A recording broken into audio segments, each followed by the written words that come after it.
Hi friends, இன்றைக்கி நம்ம டிஎன்பிசிக்கு சிந்துவெளி நாகரிகம் பற்றி சில குறிப்புகளை பார்க்கலாம். இந்த சேனலை மறக்காமல் சப்ஸ்கிரைப் பண்ணிக்கோங்க, பக்கத்தில் இருக்கிற பெல் ஐக்கானை கிளிக் பண்ணிக்கோங்க. வாங்க பார்க்கலாம். சிந்துவெளி நாகரிகம்.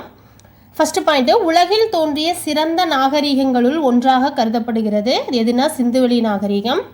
செகண்டு, இந்நாகரிக நகர அமைப்பு, கட்டடக்கலை, சமூகம், சமயம், பொருளாதாரம், வணிகம் ஆகியவற்றில் மக்கள் சிறந்து விளங்கினர். அகழ்வாய்வு சான்றுகள் விளக்குகிறது. இந்த சிந்துவெளி நாகரிக மக்கள் கட்டடக்கலையில் சமூகம், சமயம், பொருளாதாரம், வணிகம் ஆகியவற்றில் மக்கள் சிறந்து விளங்கினாங்கன்னு நமக்கு அகழ்வாய்வு சான்றுகள் விளக்குகிறது. நெக்ஸ்ட்டு, இந்தியாவில் தோன்றிய பழமையான நாகரிகம் சிந்துவெளி நாகரிகம் ஆகும். இந்தியாவில் தோன்றிய பழமையான நாகரிகம் சிந்துவெளி நாகரிகம் ஆகும். சிந்து நாகரிகம் சிந்து நதிக்கரையில் செழித்து வளர்ந்த நகர நாகரிகம் ஆகும். சிந்து நாகரிகம் சிந்து நதிக்கரையில் செழித்து வளர்ந்த நகர நாகரிகம் ஆகும். சிந்து ஆற்றங்கரையில் தோன்றி வளர்ந்தமையால் சிந்துவெளி நாகரிகம் என்று அழைக்கப்படுகிறது. இது ஏன் நம்ம சிந்துவெளி நாகரிகம் சொல்கிறோம்னா, சிந்து ஆற்றங்கரையில் தோன்றி வளர்ந்தமையால் சிந்துவெளி நாகரிகம் என்று அழைக்கப்படுகிறது. இங்கு வாழ்ந்தவர்கள் இந்தியாவின் பழமையான குடிமக்களே என்று கருத்தொற்றுமை நிலவுகிறது. இங்கு வாழ்ந்தவர்கள் இந்தியாவின் பழமையான குடிமக்களே என்ற கருத்தொற்றுமை நிலவுகிறது. சுமார் 5000 ஆண்டுகள் பழமையான இந்நாகரீகம் முதலில் 1921 கண்டறியப்பட்டது. சுமார் 5000 ஆண்டுகள் பழமையான சிந்துவெளி நாகரிகம் முதலில் 1921 கண்டறியப்பட்டது. பழைய பஞ்சாபின் மாஸ்ட் குமரி மாவட்டத்தில் பாகிஸ்தானில் ரவி சட்லஜ் ஆறுகளுக்கு இடையில் அகழ்ந்தெடுக்கப்பட்ட 1920 தொல்பொருள் சின்னம் அரப்பா எனப்படுவதாகும். அரப்பாவை எப்போ எடுத்தாங்கன்னா 1920. 1922 ஆண்டு சிந்து மாகாணத்தில் லர்கானா மாவட்டத்தில் 70 அடி உயரமுள்ள மண்மேடு ஒன்று அகழ்ந்தெடுக்கப்பட்டது. இது பாகிஸ்தான். லர்கானா மாவட்டங்கிறது பாகிஸ்தானில். இச்சின்னத்தை மொஹஞ்சதரோ என்பர். சிந்து நாகரிகம் அகழ்வாய்வினை மேற்கொண்டவர் சர் ஜான் மார்சல். சிந்து நாகரிக அகழ்வாய்வினை மேற்கொண்டவர் யாருன்னா சர் ஜான் மார்சல். இவர் தொல்பழங்காலத்திலேயே சிறப்புற்று விளங்கிய திராவிட நாகரிகத்துடன் சிந்துவெளி நாகரிகத்தை ஒப்பிடுகிறார்.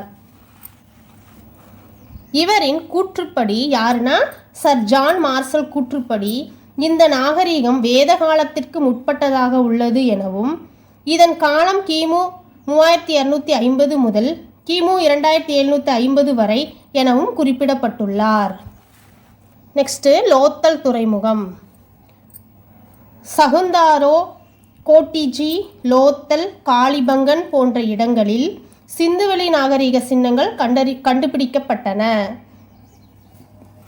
நெக்ஸ்ட்டு, ஆதிச்சநல்லூர், அரிக்கமேடு ஆகிய இடங்களில் மேற்கொள்ளப்பட்ட தொல்பொருள் அகழாய்வுகள் தமிழ்நாட்டிற்கும் சிந்துவெளி நாகரிகத்திற்கும் இடையே தொடர்பு இருப்பதை தெளிவுபடுத்துகின்றன. இதன் மூலம் மிக பழமையான நகர நாகரிகம் தமிழகத்தில் இருந்ததாக சான்றுகள் ஆகும். இதுதான் இந்த ஆதிச்சநல்லூர், அரிக்கமேடு சான்றுகள் எல்லாம் மிக பழமையான நகர நாகரிகம் தமிழகத்தில் இருந்ததை விளக்குகிறது. சான்றுகள், முத்திரைகள், மட்பாண்டங்கள், நீரருந்தும் குவளைகள், மோதிரங்கள், சுடுமண் பொம்மைகள், மணிகள், உலோக வளையல்கள், இரத்தின கற்கள் மற்றும் கட்டட சிதைவுகள் போன்றவை சிந்துவெளி அகழ்வாய்வில் கண்டறியப்பட்டுள்ளது. தமிழ்நாட்டின் ஆரணி, கொர்க்கை, மயிலம், மானூர், நாகல், தொண்டி, கண்டிகை போன்ற இடப்பெயர்கள் தற்போதைய பாகிஸ்தானிலும் பண்டைய சிந்துவெளி பகுதி வழக்கத்திலும் உள்ளன. இந்த ஊர்களெல்லாம் தமிழ்நாட்டில் இப்போ இருக்க ஆரணி, கொர்க்கை, மயிலம், மானூர், நாகல், தொண்டி, கண்டிகை போன்ற இடப்பெயர்கள் எல்லாம் தற்போது பாகிஸ்தானிலும் பண்டைய சிந்துவெளி பகுதியிலும் வழக்கத்தில் உள்ளன. அதேபோல் தமிழ்நாட்டில் உள்ள ஆளூர், ஆசூர், படூர், இஞ்சூர், குந்தா, நாகல், தானூர், செஞ்சி போன்ற இடப்பெயர்கள் தற்போதைய ஆப்கானிஸ்தானில் உள்ளன. திராவிடர்கள் பஞ்சாப், சிந்து, பலுசிஸ்தான் போன்ற பகுதிகளில் வாழ்ந்தனர் என்பதை இதன் மூலம் அறியலாம். பலுசிஸ்தான் பிராகுயி என்ற திராவிட மொழி இன்று வரை பேசப்பட்டு வருகிறது. பலுசிஸ்தானில் பிராகுயி என்ற திராவிட மொழி இன்று வரை பேசப்பட்டு வருகிறது. பலுசிஸ்தானில் பேசப்படுகிற திராவிட மொழி என்னன்னு கேட்டால் பிராகுயி. தமிழ் பிராமி வட்டெழுத்து மற்றும் வரி வடிவங்களில் பொறிக்கப்பட்டுள்ள தொடக்க கால தமிழ் கல்வெட்டுகளில் காணப்படும் பல இடப்பெயர்வுகள் இன்றைய பாகிஸ்தானில் மற்றும் ஆப்கானிஸ்தான் போன்ற வடமேற்கு நிலப்பகுதிகளில் நிலைத்திருப்பது வியப்புக்குரியது. சிந்துவெளி நாகரிகத்தை விரிவாக ஆய்வு செய்ய sir John marshal Harappa, Mohenjo-daro நகரங்கள் இந்தியாவின் பிற பகுதிகளுடன் தொடர்பு கொண்டிருந்ததை உறுதிப்படுத்தி உள்ளார். திராவிடர்கள், மத்திய தரைக்கடல் இனத்தினர், முந்தைய ஆஸ்ட்ரோலாய்டுகள், ஆல்பைன்கள் மற்றும் மங்கோலியர்கள் போன்றோர் சிந்துவெளி பகுதியில் வாழ்ந்ததாக ஆய்வுகள் தெரிவிக்கின்றன. Sir John Marshall, R D. Banerji, Heras பாதிரியார் போன்றவர்களின் கருத்தாகும். மேலும் சிந்துவெளியில் பேசப்பட்டு வந்த மொழி பண்டைய தமிழ் மொழியே என்பதும் அவர்களது கருத்தாகும். பண்டைய காலத்தில் தமிழ்நாட்டுக்கு வந்த யவனர்கள் கிரேக்கர்கள் தான். யவனர்கள்னா கிரேக்கர்கள். இந்நாட்டை திரிமிலகே என்று அழைத்தனர். நோட் பண்ணிக்கோங்க. பண்டைய காலத்தில் தமிழ்நாட்டுக்கு வந்தவங்க யவனர்கள் குறிப்பிடப்பட்டிருக்கு. யவனர்கள்னா கிரேக்கர்கள். அவங்க தமிழ்நாட்டை திரிமிலகே என்று அழைத்தனர். நெக்ஸ்ட்டு, காஞ்சியை ஆட்சி செய்த நந்திவர்ம பல்லவன் தமிழ் அரசர்களை திராவிட மன்னர்கள் என்றே குறிப்பிட்டுள்ளார். காஞ்சியை ஆட்சி செய்த நந்திவர்ம பல்லவன் தமிழ் அரசர்களை திராவிட மன்னர்கள் என்றே குறிப்பிட்டுள்ளார். கங்காதேவி என்பவர் தாம் எழுதிய மதுரா விஜயம் என்ற நூலில் தமிழ்நாட்டை திராவிட தேசம் என்றும் தமிழ் மன்னர்களை திரமிழ ராஜாக்கள் என்றும் குறிப்பிட்டுள்ளார்.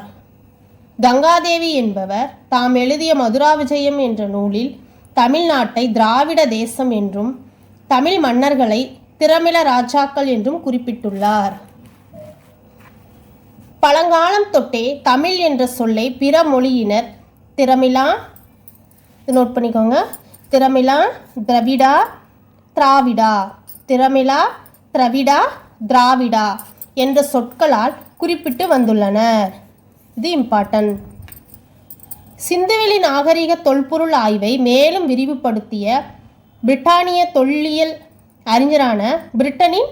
அறிஞரான சர் மார்டிமர் வீலர்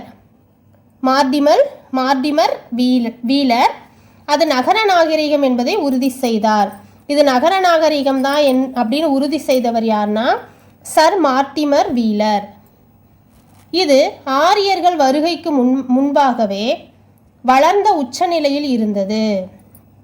ஆரியர் இந்தியாவுக்கு வந்தபோது திராவிடர்கள் சுமேரியா, பாபிலோனியா போன்ற நாடுகளுடன் வணிக தொடர்பு கொண்டிருந்தனர். சிந்துவெளி நாகரிகமானது ஆரிய நாகரிகத்திற்கும் முன்பே வளர்ச்சி அடைந்த ஒரு நகர நாகரிகமாய் திகழ்ந்தது. சிந்துவெளி நாகரிகம் ஆரிய நாகரிகத்திற்கு முன்னே வளர்ச்சி அடைந்த ஒரு நகர நாகரிகமாய் திகழ்ந்தது. கீழடி தொல்லியல் களம் என்பது இந்திய தொல்லியல் ஆய்வு நிறுவனத்தால் அகழாய்வு செய்யப்பட்டு வரும் ஒரு சங்ககால வசிப்பிடம் ஆகும். சங்ககால வசிப்பிடம் என்னன்னு கேட்டாங்கன்னா கீழடி தொல்லியல் களம். இந்த அகழாய்வு மையம் தமிழ்நாட்டில் மதுரைக்கு தென்கிழக்கில் 12 கிலோமீட்டர் தொலைவில் சிவகங்கை மாவட்டத்தில் கீழடி என்ற ஊருக்கு அருகில் அமைந்துள்ளது.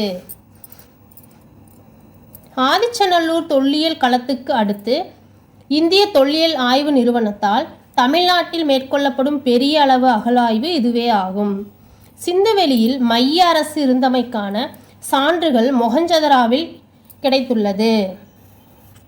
இது இம்பார்ட்டன்ட். சிந்துவெளியில் மைய அரசு இருந்ததற்கான சான்றுகள் மொஹஞ்சதரோவில் கிடைத்துள்ளது. நகரம் தெருக்கள் அகலமாகவும், அவங்க நகரம் எப்படி அமைக்கப்பட்டதுன்னு இந்த பாயிண்டில் இருக்குது. நகரம் தெருக்கள் அகலமாக இருந்திருக்கு, நேராகவும் சுகாதார வசதி கொண்டதாக இருந்தது. தெருக்கள் கிழக்கு மேற்காகவும், இதை நோட் பண்ணிக்கோங்க, கிழக்கு மேற்காகவும் வடக்கு தெற்காகவும் அமைந்திருந்தன. பெரிய தெருக்கள் 33 அடி அகலம், சிறிய தெருக்கள் 9 அடி அகலம் வரை, 9 அடி 12 அடி வரை அகலம் இருந்தன.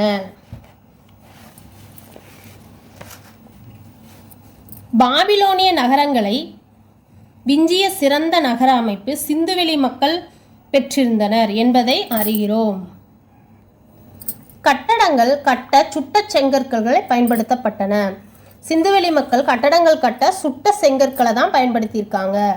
சிந்துவெளியில் ஹரப்பாவிலும் மொஹஞ்சதராவிலும் ஊருக்கு புறத்தே கோட்டை கொத்தளங்கள் அமைக்கப்பட்டிருந்தன.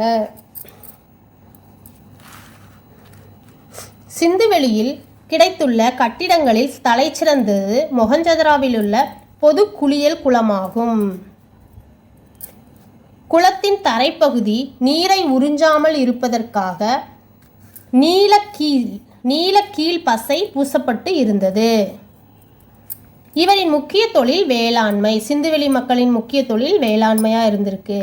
தானிய களஞ்சியம் பயன்படுத்தினார்கள். இதற்கு ஹரப்பாவில் இருக்கும் தானிய களஞ்சியம் சான்றாக இருக்கிறது.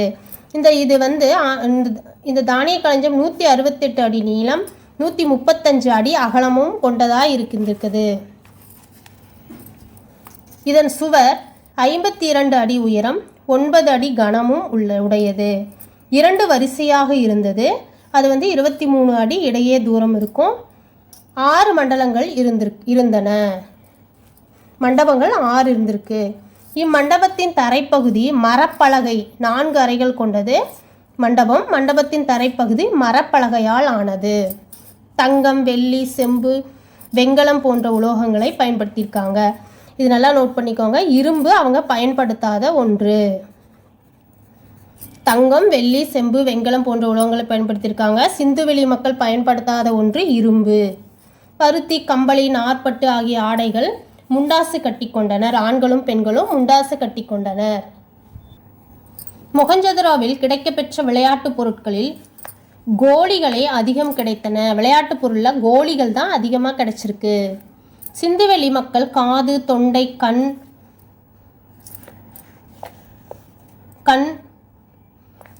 தொடர்பான நோய்கள் மருந்துகளை செய்ய, தோல் தொடர்பான மருந்துகள் செய்ய கட்டில் என்ற மீனின் எலும்புகளை பயன்படுத்தினர். இது ரொம்ப முக்கியம், பார்த்துக்கோங்க.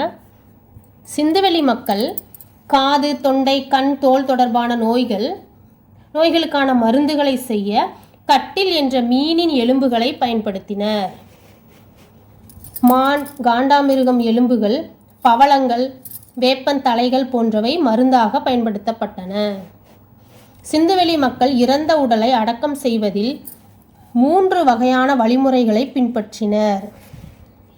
அது என்னன்னா, ஃபஸ்ட்டு முழு உடலை புதைக்கிறது, 2வது எரித்த உடல், எஞ்சிய பாகம் அவர்கள் பயன்படுத்திய பொருட்களையும் சேர்த்து தாளிகளில் வைத்து புதைத்தல், வீடுகள் அல்லது வீட்டின் அருகில்.